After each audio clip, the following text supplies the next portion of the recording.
The skies over the Middle East were ripped apart by a storm of crimson fire.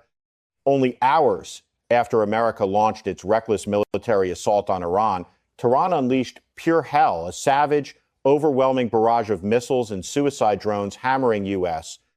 bases across the entire Middle East in a fury never seen before. What struck terror into the hearts of global observers was not just the lightning speed of Iran's response, but its terrifying, merciless onslaught that continued without pause for 3 full weeks, showing no sign of slowing or mercy. This was no longer symbolic retaliation. It had exploded into a calculated, ruthless siege aimed directly at the throat of America's combat capability, early warning systems, and the entire fragile operational backbone of its forces in the region. Washington admitted at least 13 soldiers killed and hundreds wounded. Tehran, however, declared the real death toll was catastrophically higher, a bloodbath far beyond official figures. The horrifying discrepancy revealed the brutal reality of information warfare and just how devastating America's losses truly were. As American casualties began piling up in a campaign Washington desperately hoped to control, every single number turned into an explosive political, military, and psychological nightmare. What struck absolute terror into the world was Iran's shocking audacity. Tehran did not limit its strikes to bases near its borders. Instead, it launched long-range missiles directly at Diego Garcia, the crown jewel and ultra-strategic fortress of the United States and Britain deep in the Indian Ocean. Even though the missiles did not hit the target, the sheer boldness of the strike sent shockwaves across the globe. It delivered a crystal-clear, blood-chilling message. Iran's retaliation is no longer confined to the Gulf or its immediate borders.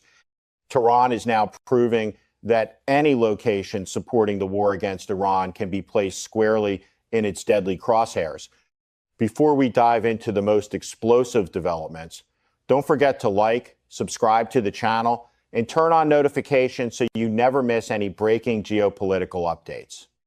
And please leave your most meaningful comment in support of the Iranian warriors in this great and righteous resistance. In 3 weeks of fierce fighting, Iran's strikes did not stop at a few isolated targets. They spread like wildfire across a vast network of critical locations, from Bahrain and Qatar to the United Arab Emirates and Saudi Arabia.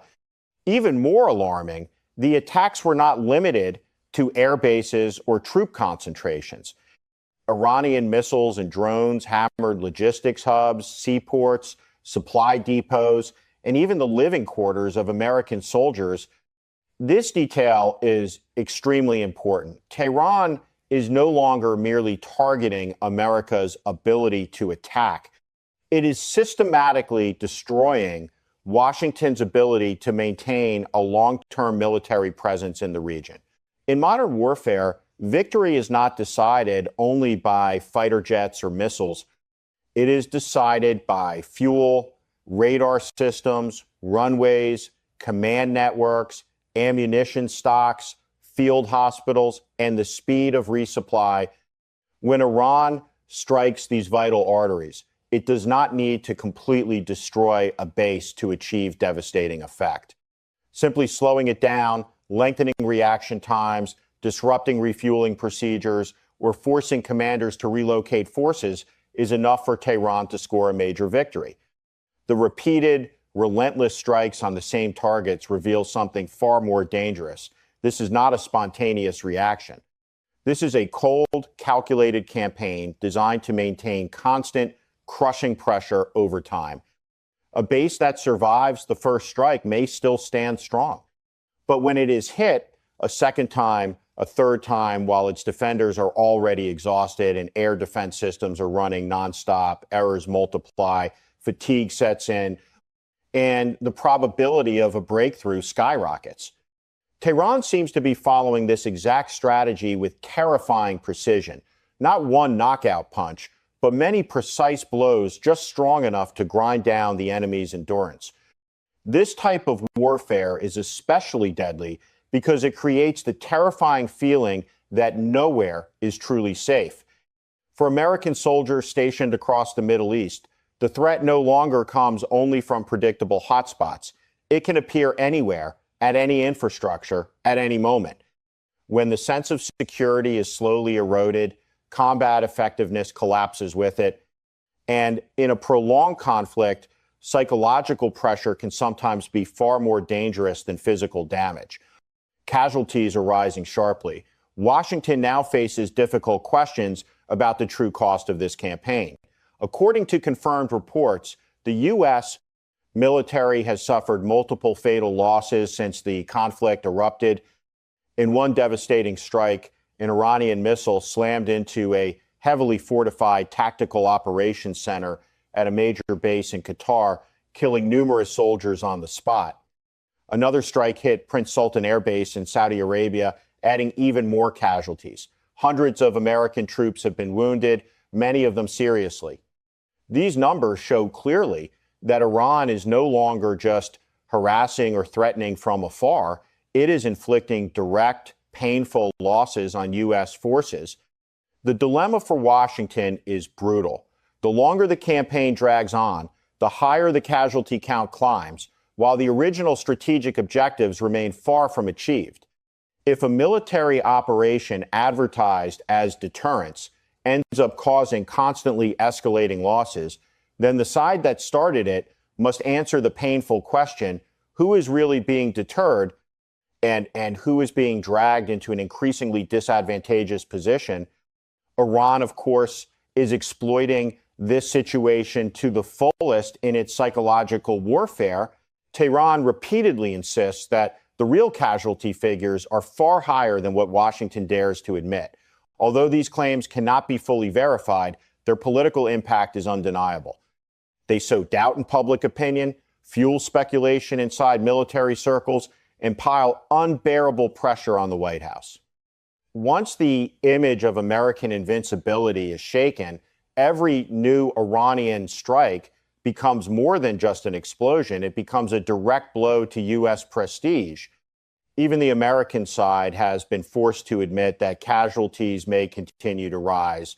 That admission is extremely heavy because it shows Washington understands its defense systems still have dangerous gaps. Meanwhile, Tehran still possesses the capability to keep launching strikes. This means the situation on the ground has become far more complicated and dangerous than Washington's initial calculations. One of the most controversial and shocking incidents in this phase of the conflict is the downing of 3 American F-15 Strike Eagle fighter jets. The initial explanation from the U.S. side claimed it was a tragic case of friendly fire, that the jets were accidentally shot down by Allied air defense systems while they were engaging Iranian aerial targets. All 6 pilots were said to have ejected safely and survived. However, that convenient story quickly ran into a storm of serious doubts. Independent analysts pointed out that the damage patterns observed on the wreckage did not match the typical impact signatures of ground-to-air missiles such as Patriot or NASAMS.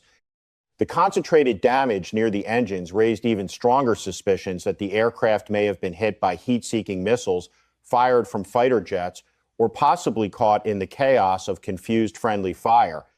Whatever the truth, the consequences of this incident are extremely grave. Such an event exposes 3 massive problems at once. First, the sheer chaos of air combat when multiple layers of forces are operating simultaneously in the same battle space. Second, the dangerous lack of coordination between Allied air defense and Air Force networks. And third, and most serious of all, the deeply troubling issue of information transparency. In wartime, every side tends to release information in the way that best serves its own interests.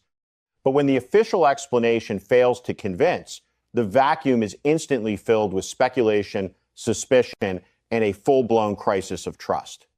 For Iran, every controversy like this is an indirect victory. Tehran does not just want to shoot down targets, it wants its opponents to be forced into endless explanations, defending their own credibility and struggling to manage the media narrative. A single downed F-15 is not merely a material loss or a dent in air superiority. It is a direct strike against America's image of battlefield control. And when the real cause remains murky, The damage to prestige is even greater than if Tehran had openly claimed responsibility. Iran is not attacking wildly. Iran is systematically breaking apart every single link in America's military machine. A deeper analysis reveals that Tehran's strategy is far more practical and surgical than simply creating big explosions or dramatic images. Iran is deliberately targeting the critical nodes in the U.S., military's operational chain, radars, missile defense systems, early warning stations, aerial refueling tankers, logistics depots, transit points, and all the infrastructure that allows American forces to react quickly across the entire region. If we view the entire American military apparatus in the Middle East as a living body, then Iran is not trying to smash that body with one massive blow. Instead, Tehran is carefully cutting the nerves, puncturing the shields, and snapping the joints one by one. This is an extremely uncomfortable tactic because the opponent still looks powerful on the surface, yet it can no longer use that power with full effectiveness. Many modern radar stations are reported to have been hit hard. A military force that depends so heavily on situational awareness, early warning, and continuous tracking suffers a catastrophic drop in capability the moment its radars go blind. When the eyes are gone, incoming strikes become far more surprising. When warning time is reduced from minutes to mere seconds, the pressure on air defense systems becomes overwhelming. In missile warfare, those few seconds can mean the difference between successful interception and total disaster. At the same time, critical support assets such as aerial refueling tankers have also been thrown into the storm. These are strategic assets of immense importance to the United States because they enable long-range, sustained air campaigns. If tankers are destroyed, forced to withdraw, or must operate from much farther away out of fear of attack, the entire rhythm of American air operations will be severely disrupted. Sortie rates will drop. Time on station will shrink, and the whole cycle of strikes will slow down dramatically. This is exactly why many observers believe Iran is striking the backbone, not just the flashy exterior. The backbone of a war machine is not the loudest or most visible parts. It is the quiet systems that keep the machine standing, running smoothly, and reacting fast. When the backbone is damaged, even smaller follow-up strikes can produce disproportionately large effects. The specter of Ismail Qaani and the shadow war surrounding Iran's proxy network. Amid this escalating conflict, the figure of General Ismail Qaani, commander of the Quds Force, has once again become the center of intense attention. The constant rumors that he has been assassinated, wounded, or has reappeared in public show that the current war is not only being fought with missiles and drones, it is also a war of symbols, morale, and command structures. Ismail Qaani took over the Quds Force after the assassination of General Qasem Soleimani. If Soleimani was the architect of Iran's vast proxy network across the Middle East, then Qaani bears the heavy responsibility of maintaining that network under the most intense manhunt in history. Under his watch, Iran has watched many of its allies suffer heavy blows. Hezbollah has lost key leaders. Hamas has been severely damaged, and senior Iranian commanders have repeatedly become targets. Therefore, every rumor surrounding Qaani carries enormous strategic weight. If he were killed or removed from the battlefield, it would signal that Iran's external command structure is beginning to crack. Conversely, if he remains alive, operational, and still directing counterattacks, it proves that Iran has not been broken. That is why information about Qaani has become its own separate battlefield, where every rumor holds strategic value. In reality, Iran has suffered deep security breaches. The repeated targeting of high-value individuals has forced Iran to conduct thorough investigations into its own protective gaps. In this context, the fact that Qaani's name has not appeared on Israel's public target list only fuels more speculation. Perhaps he is too important to be named openly, or perhaps both sides are playing a far more complex psychological game. Whatever the truth, Qaani's survival or disappearance is tightly linked to Iran's ability to sustain multi-front pressure. The Quds Force is not just another military unit. It is Tehran's long arm stretching across the entire Middle East. And as the current war increasingly takes on a regional character, the role of the man at the head of this apparatus becomes absolutely pivotal. As the conflict spreads wider, another front is rapidly heating up the fierce dispute over the role of NATO and European allies in protecting the strategic shipping lanes through the Strait of Hormuz. President Donald Trump openly declared that NATO countries are not doing their fair share despite enjoying huge benefits from the region. According to his argument, Europe reaps massive gains from the energy flowing through Hormuz, yet it leaves America to bear most of the military costs and risks. This is no longer just the usual complaint about burden sharing in defense. In the current explosive context, it is a clear political hammer aimed directly at Europe. If America is taking direct blows from Iran to keep energy lines safe, then Washington demands that its allies make a real choice, either stand aside and watch or participate meaningfully. The proposal to review American bases in some European countries therefore carries strong deterrent weight. Meanwhile, Britain's decision to allow the U.S. to use its bases for operations related to Iran has provoked a furious reaction from Tehran. For Iran, this is no longer merely a confrontation between Washington and Tehran. Any nation that opens its doors to the anti-Iran campaign risks being dragged into the vortex of retaliation. This dramatically increases pressure on the entire Western security structure in the Middle East. On the other side, many analysts point out that the United States does not necessarily share all of Israel's maximalist goals. While Tel Aviv is believed to want Iran completely crushed, Washington may be more pragmatic and willing to accept a compromise if it helps stop the escalation and protects larger interests. In such a scenario, Russia and China could be pulled in as guarantors of a new security framework. This possibility, though it once seemed distant, now accurately reflects the reality that the old regional order is shaking violently. What is truly terrifying is that if no compromise is reached, Iran has already sent a clear warning. It is ready to expand the scale of destruction to the entire surrounding environment. When Tehran speaks of smashing everything if pushed to the brink, it is not just a military threat, it is a dire warning to the global economy. Any major instability around Hormuz could trigger violent shocks in oil prices, maritime transport, and worldwide inflation. The ongoing war in the Middle East is creating dangerous chain reactions. Russia benefits while Ukraine is pushed even deeper into difficulty. What is particularly noteworthy is that the war between the U.S.-Israel alliance and Iran is not only setting the Middle East ablaze, it is also triggering powerful earthquakes on seemingly distant battlefields, especially the Russia-Ukraine conflict. As Washington is forced to divert more air defense resources, manpower, and political attention toward the Middle East, Kyiv suddenly finds its space of priority shrinking dramatically. Many analysts point out that this situation brings clear and obvious benefits to Russia. Rising energy prices could significantly improve Moscow's revenue. Debates in Europe about completely abandoning Russian energy have become much more difficult amid the instability in the Middle East.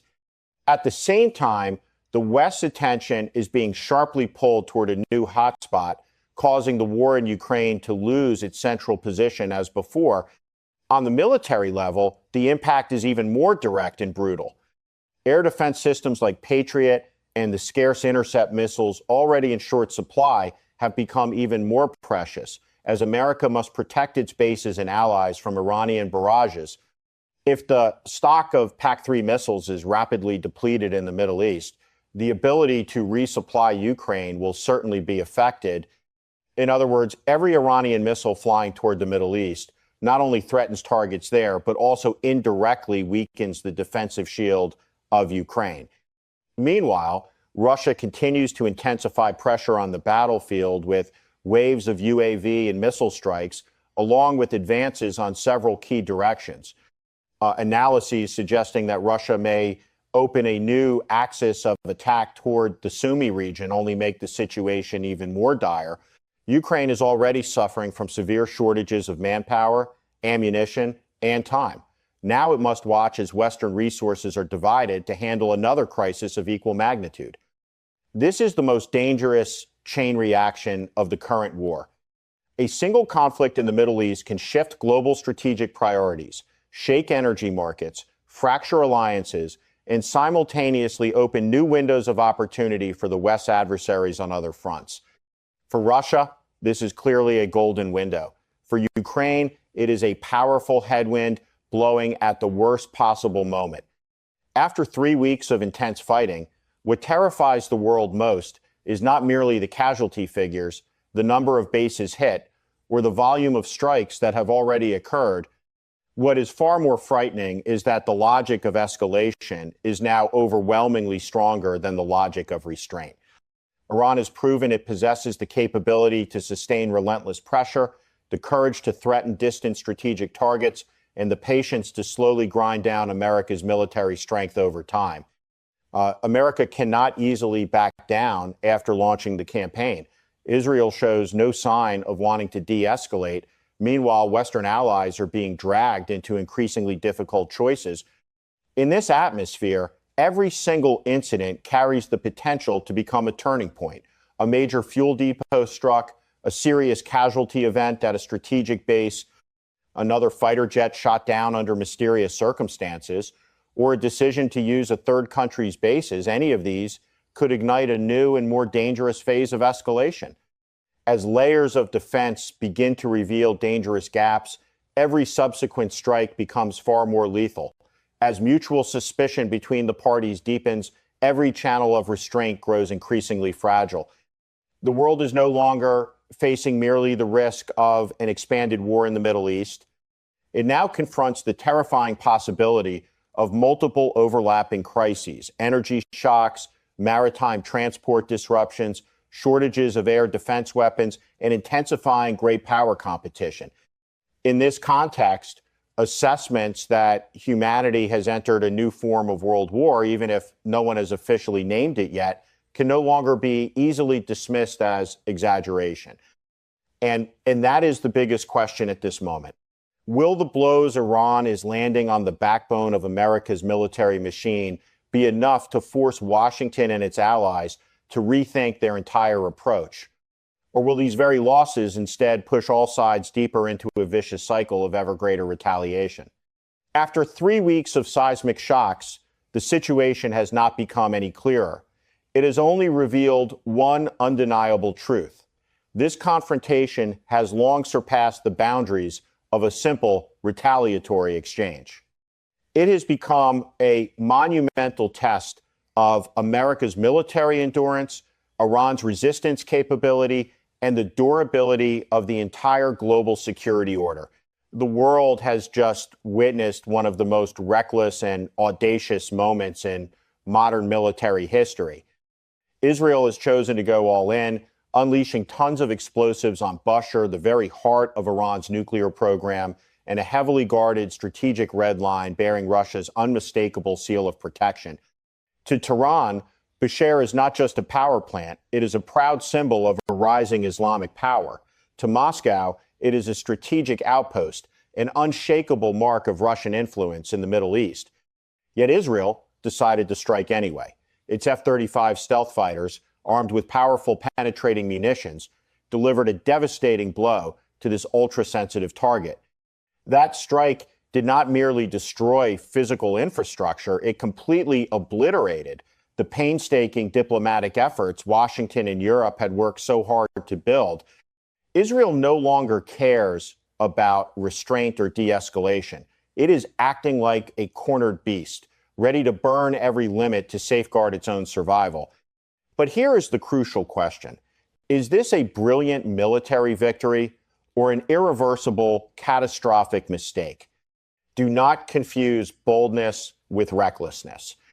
Attacking Bushehr, a site housing thousands of specialists and enjoying direct technical protection from Russia, is a direct slap to the face of the Kremlin. Israel has crossed the final red line that Vladimir Putin had explicitly warned against. From this moment, the conflict is no longer confined to the region.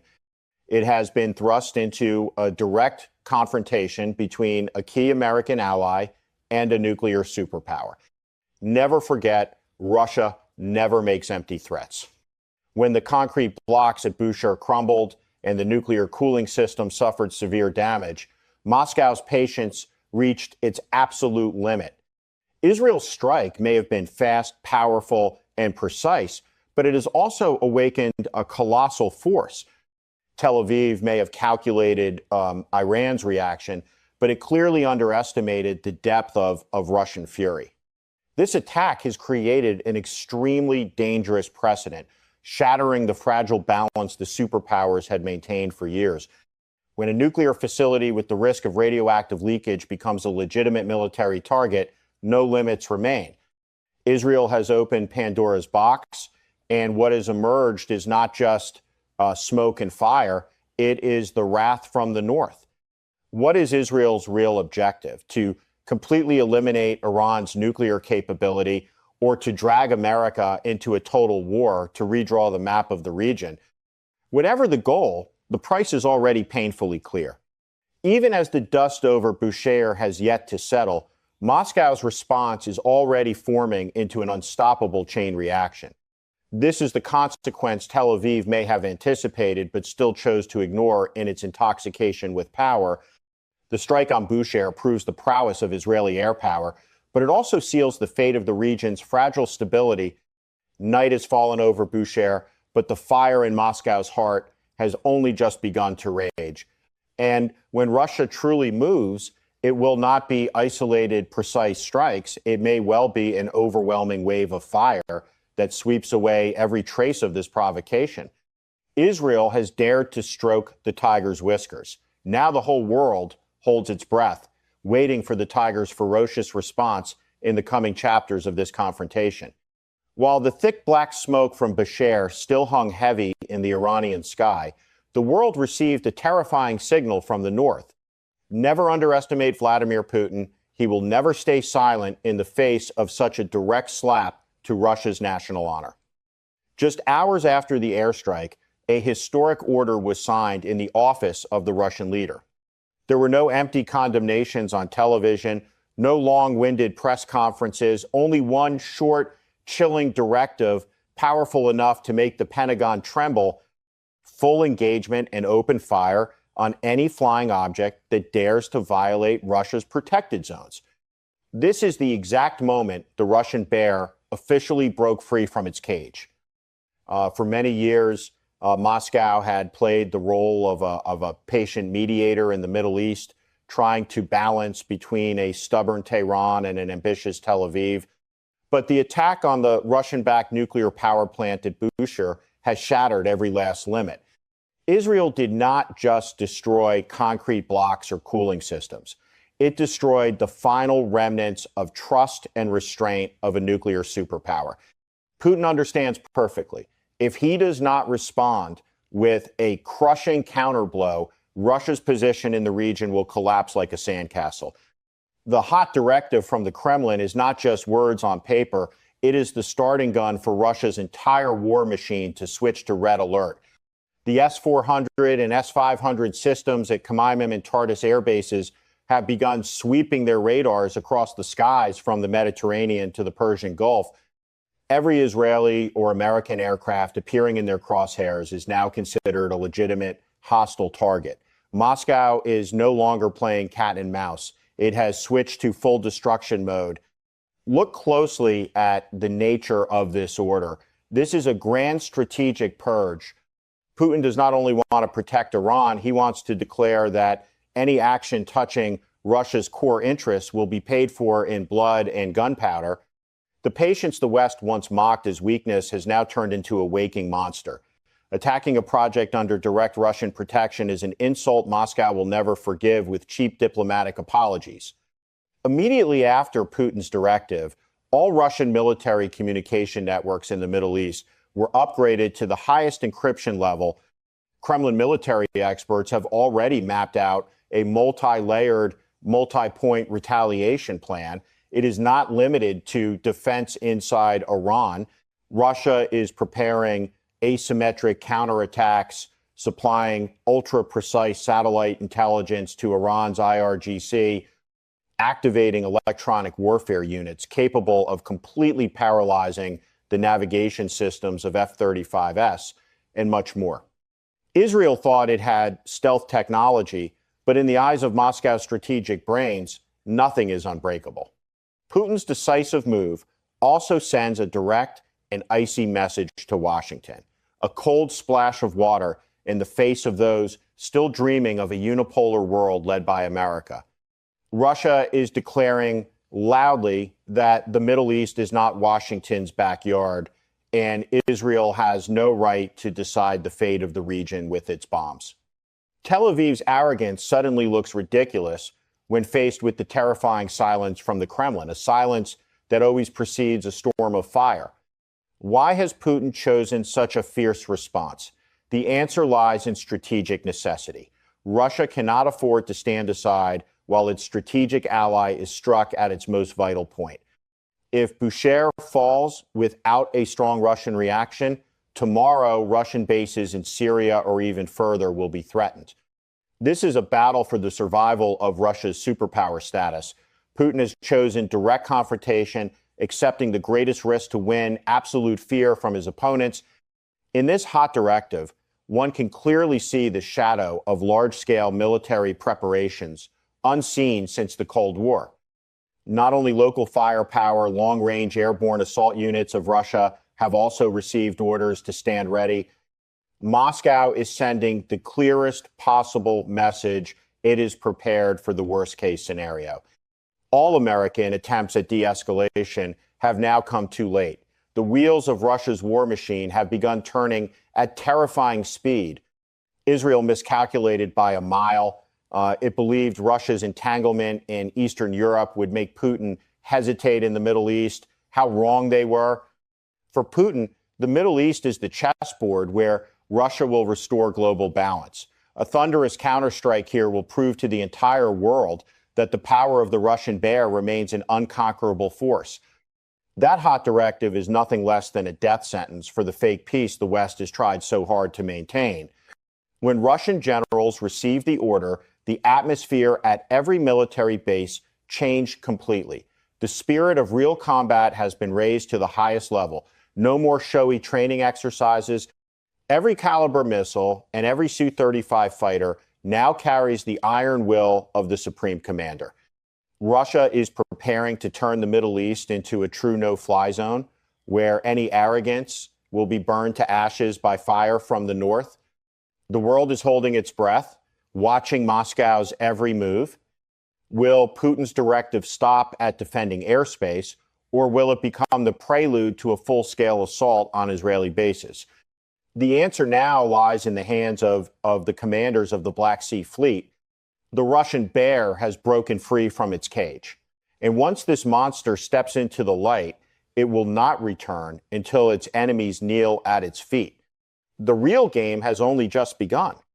Right after the order from the Kremlin, the entire Black Sea Fleet, the pride and steel fist of the Russian Navy, did not stay idle in the safe harbors of Sevastopol. A lightning-fast military deployment of terrifying deterrent power has officially begun. Russian warships are cutting through the waves toward the Mediterranean with one single purpose: to establish an iron ring ready to unleash a storm of fire on any coordinate that dares challenge Moscow's interests in the Middle East. This is not a parade. This is not theater. This is a real combat deployment backed by firepower, capable of devastating a small nation within hours. At the center of this storm stand the caliber cruise missiles weapons that once stunned the world by striking targets in Syria from thousands of kilometers away. Now, scores of these missiles sit sealed in launch tubes, waiting only for Putin's nod. One command and fortified Israeli bases or American carrier strike groups could face a rain of precision destruction. The approach of the Black Sea Fleet is more than military positioning. It is psychological warfare at its most ruthless. Admiral Grigorovich-class frigates and Silent Kilo-class submarines, the so-called black holes of the ocean, have tightened a suffocating ring around the eastern Mediterranean. Israel, long confident in its layered air defenses, now confronts a harsher equation. Intercepting isolated missile threats is one challenge. Defending against a coordinated, multi-vector caliber barrage from sea and air is another entirely. As the fleet advances, Russian Tu-22 M3 strategic bombers have moved into forward positions in Syria. A steel pincer is taking shape. Russia is no longer reacting. It is encircling. For Iran, the sight of the Russian flag moving into position is a surge of confidence. Moscow has chosen its side openly. The blockade once aimed at Tehran now appears reverse pressure tightening around the U.S.-Israel alliance instead. One miscalculation, and the calibers will fly. That moment would not signal a contained clash, but a regional firestorm. The Black Sea Fleet is not approaching to negotiate. It is approaching to enforce power. Israel struck Bushehr. Now it faces the gathering hurricane from the sea, the wrath of the Russian bear. The real game has only just begun. But beyond the warships, beyond the missiles, beyond the strategy maps, it is ordinary families across the region who carry the heaviest burden. Every escalation means more uncertainty, more fear, more lives placed on the line. Staying informed is not about cheering for one side or another. It is about understanding the stakes, valuing human life, and recognizing how fragile stability truly is. If you've watched until the end, please drop a green heart in the comments. It means a lot and helps us know you're with us on this journey. Also, if you found this analysis valuable, don't forget to like the video and subscribe to the channel with notifications on so you never miss any critical geopolitical updates. Thank you for staying with us until the last second.